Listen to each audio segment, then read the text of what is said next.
প্রতিষ্ঠান নিয়ে। আর আমার মনে হয় শিমুল ভাই আমরা শুরুতে এবার একটু আবৃত্তি দিয়েই যাই।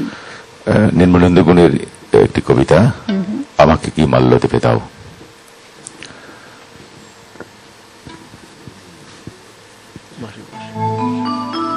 তোমার পায়ের নিচে আমিও অমর হব, আমাকে কি মাল্য দেবে দাও। এই নাও আমার যৌতুক, এক বুক রক্তের প্রতিজ্ঞা। ধুয়েছে অস্থির আত্মা শ্রাবণের জলে, আমিও প্লাবন হব। শুধু চন্দন চর্চিত হাত একবার বুলাও কপালে। আমি জলে স্থলে অন্তরিক্ষে উড়াবো গান্ডীব, তোমার পায়ের কাছে নামাবো পাহাড়, আমিও অমর হব। আমাকে কি মাল্য দেবে দাও।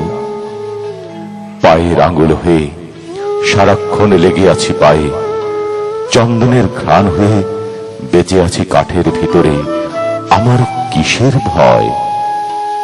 কবরের পাশে থেকে হয়ে গেছে নিজেই কবর, শহীদের পাশে থেকে হয়ে গেছে নিজেই শহীদ।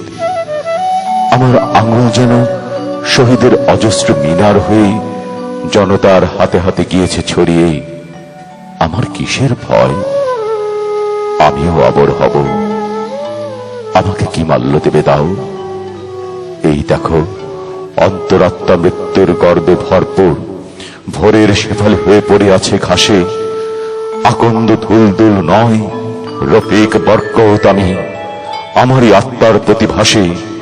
এই দেখো আগ্নেয়াস্ত্র, কোমরে কার্তুজ, অস্থি ও মজ্জার মধ্যে আমার বিদ্রোহ, আমাকে কি মাল্য দেবে দাও।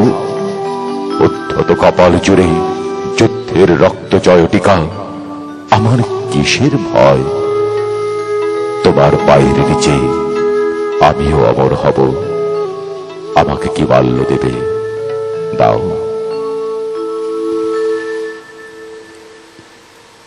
ধন্যবাদ লিনাপা।